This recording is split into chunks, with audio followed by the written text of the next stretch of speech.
ઓમ શાંતિ. આજના પાવન પવિત્ર દિવસે જ્યારે ચારે બાજુ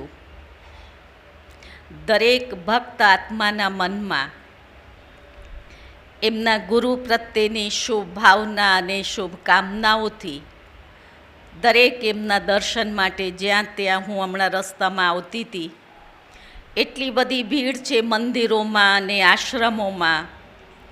બધા ભક્તો એમના ગુરુના દર્શન કરવા જાય. આપણે એ પદમ ભાગ્યશાળી આત્માઓ છીએ જેને પરમ સદ્ગુરુની સત્ય ઓળખાણ થઈ, અને એને ઓળખ્યા પછી આપણે એની પાસે ખાંડમાં જેટલા વરદાનો, શક્તિઓ અને ગુણો એને વારસાના રૂપમાં આપણે સ્વીકાર્યું છે. અને બાબાએ પણ ખૂબ પ્રેમથી આવીને આપણને એ વારસો આપ્યો છે.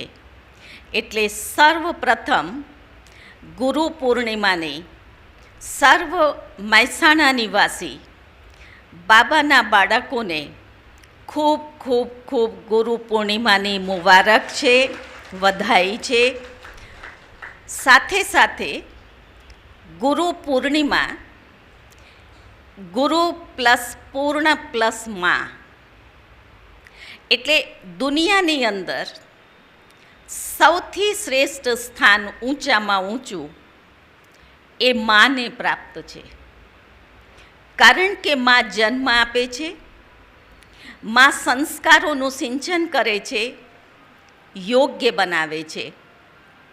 તો પરમાત્મા પિતાને પણ આપણે જ્યારે યાદ કરીએ છીએ ત્યારે સૌથી પહેલાં આપણે કહીએ છીએ ત્વમેવ માતશ્ચ પિતા ત્વમેવ. એને પણ માના રૂપમાં આપણે યાદ કરીએ છીએ. અને પરમાત્મા પિતાએ જ્યારે આ સાકાર સૃષ્ટિ ઉપર અવતરિત થયા ત્યારે સૌથી પહેલાં બ્રહ્મા માને એમને એડોપ્ટ કર્યા, અને એ અલૌકિક માં દ્વારા આપણા બધાનું જન્મ થયું અને આપણને પરમાત્મા વારસાનો અધિકારી બનાવ્યા. તો ઊંચામાં ઊંચું સ્થાન એ કોનું છે? માનું છે. અને પરમાત્મા માએ પછી આપણને પોતાના બનાવીને જ્ઞાનથી, ગુણોથી, વરદાનોથી આપણને સશક્ત બનાવ્યા અને સદગતિ માટેનું સત્ય જ્ઞાન આપ્યું. તો બાબાને પરમ સદ્ગુરુના રૂપમાં હું માનું છું સવારથી અમૃતવેળાથી આજે તો બધાએ ખૂબ પ્રેમથી મિલન મનાવીને એમની પાસેથી વરદાન અને શક્તિઓની અનુભૂતિ કરી હશે. અમૃતવેળામાં જે પરમ સદ્ગુરુને ખૂબ ભાવ વિભોર થઈને મળ્યા એ હાથ ઊંચું કરો તો. આજના અમૃતવેળામાં જે બાબાને કે બાબા આપણા પરમ સદ્ગુરુ, અને આજે આપણે ગુરુ પૂર્ણિમાના વિશેષ દિવસે બધાએ બાબાની પાસેથી ડાયરેક્ટ વરદાન અને શક્તિઓ લીધી છે. એવા પવિત્ર દિવસે મહેસાણામાં મૌન સાધના ભઠ્ઠીનું આયોજન કર્યું છે. આપણને સૌને ખબર છે કે ગુજરાત ઝોન તરફથી મહિનાના ત્રીજા રવિવારે આપણે એને સાયલન્સ ડે તરીકે ઉજવીએ છીએ. આખા દિવસમાં મન અને મુખનું મૌન રાખીને વિશેષ સાધનામાં આપણું મન રહે છે. ક્લાસના ભાઈ બહેનો પણ ઘરમાં આવશ્યક હોય એટલું જ વાત કરવાનું, એટલું જ કાર્ય કરતા વિશેષ કર્મયોગી અને બાબાની યાદમાં રહેવાનું પુરુષાર્થ કરો છો. કારણ કે લક્ષ્ય છે અંતિમ સ્થિતિને પ્રાપ્ત કરવાનું, અને એના માટે સાયલન્સનું ખૂબ જ મહત્ત્વ છે. તો સાયલન્સ શક્તિને આપણે જમા કરીએ એના માટે આ ઝોન તરફથી આપણને ત્રીજો રવિવાર મળ્યું છે. આ જ રવિવારના દિવસે ગુરુ પૂર્ણિમા પણ છે, ત્રીજો રવિવાર પણ છે, અને સાથે સાથે આપણે આ ભઠ્ઠીનું આયોજન છે.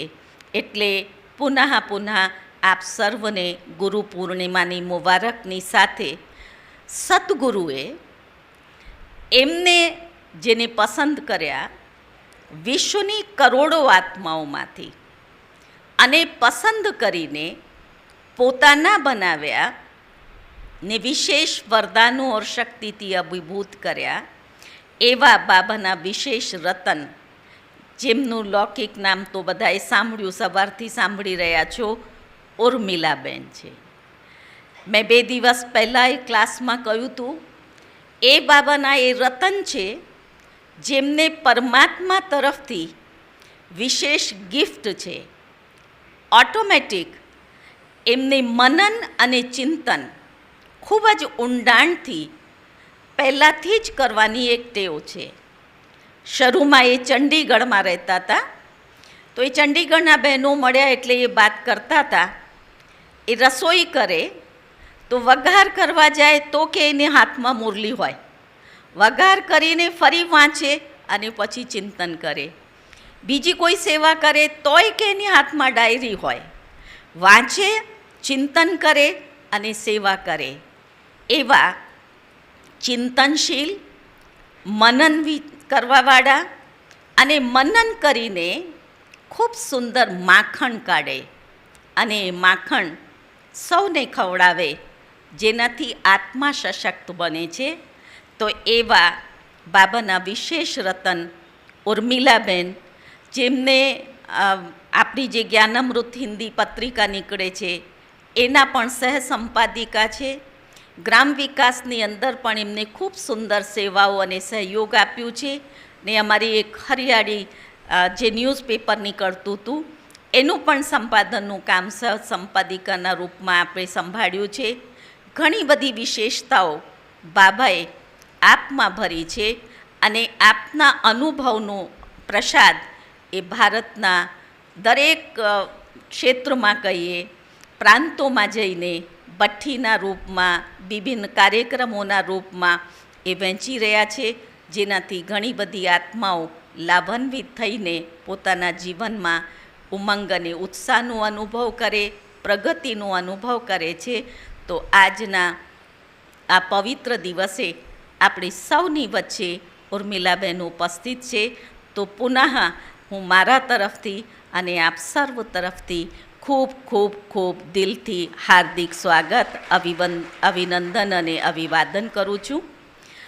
અને આશા રાખું છું કે એ જે બાબાના મહાવાક્યો આપ સર્વને સંભળાવશે તો આપણે પણ એટલા જ એકાગ્રચિત્ત થઈને કે આજે પરમ સદ્ગુરુ, આ તો એક માધ્યમ છે, માઇક છે, આ માઇક દ્વારા આપણને કયા રત્નો અને કયા વરદાનો આપી રહ્યા છે.